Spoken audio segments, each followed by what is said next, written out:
Scentland, the land of scent.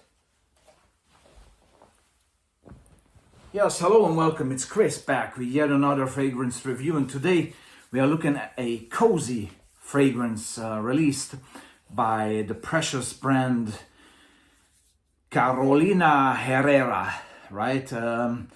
Roots in Venezuela, if I'm not mistaken, and the maison, the house itself, being located in New York City, and the fragrance was simply called Herrera For Men.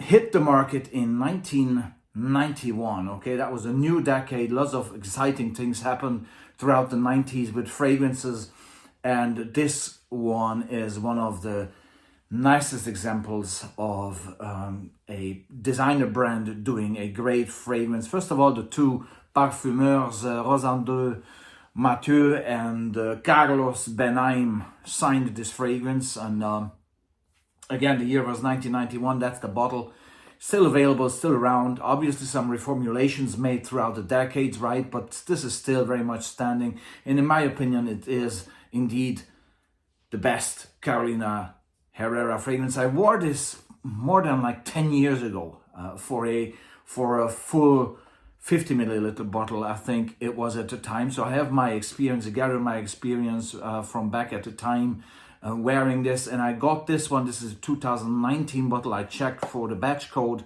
and it's still very much enjoyable. It's not as pushy as it was, which is a good thing, I think.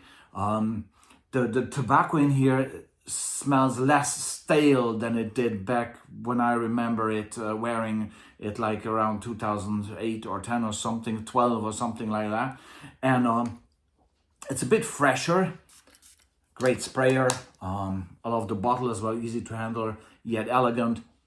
And the fragrance itself is wow, it's classy. It has this lemon lavender thing going on, okay, and it has this ambery, warm, almost like baked bread type of feeling to it, but fresh, the fresh version of baked bread, right? Which there is, because the lemon gives it this freshness and a certain classiness as well, along with some, there's some greenness here. It's rosemary pairing up, and then a clove aspect with tobacco. I mentioned tobacco already. Tobacco is really, with the lavender and the rosemary, the backbone here, in my opinion. There's some sandalwood in here as well, but overall it is a warm, very cozy, somehow very inviting, a very intimate fragrance. I think it's a very, very good signature material here that we're talking about.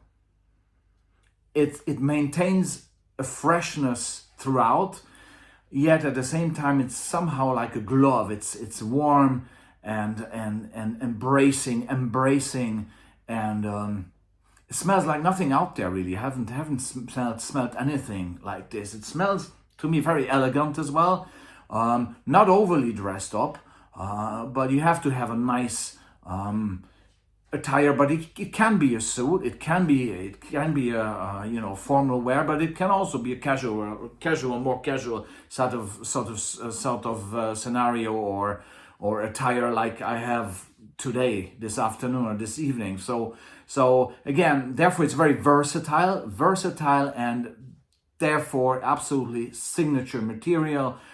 For the man 30, 35 and above. Again, it's a child of its time a little bit. The lavender is not the modern type of lavender that we smell here. It's more the classy structured lavender, okay? Which in my case, in my opinion, is good, because with the rosemary and the lemon, it just creates that classy green citrus, yet at the same time clove warmth, delicious aura. And the tobacco is very specific here, and because of the tobacco, this has some, I don't know, some urban feel to it. To me, this is a very urban fragrance. It is very much like enjoying a coffee and bagel at Zucker's in NYC, right?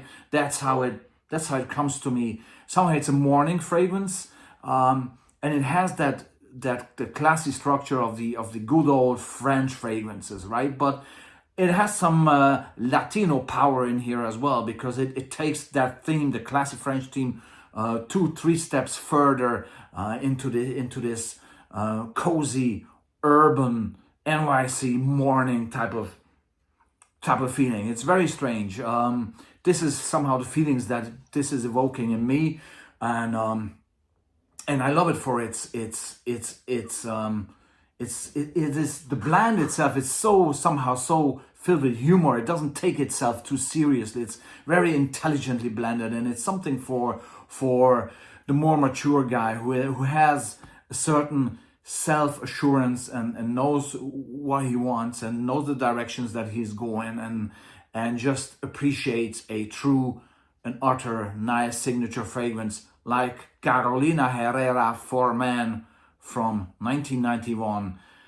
Carlos Benaim and Rosandeu Mathieu have done a tremendous job here, and I'm just rediscovering this, and I like it much more than I did first time around. But first time around I was 15 years younger, okay? So you have to have a certain life experience, certain age,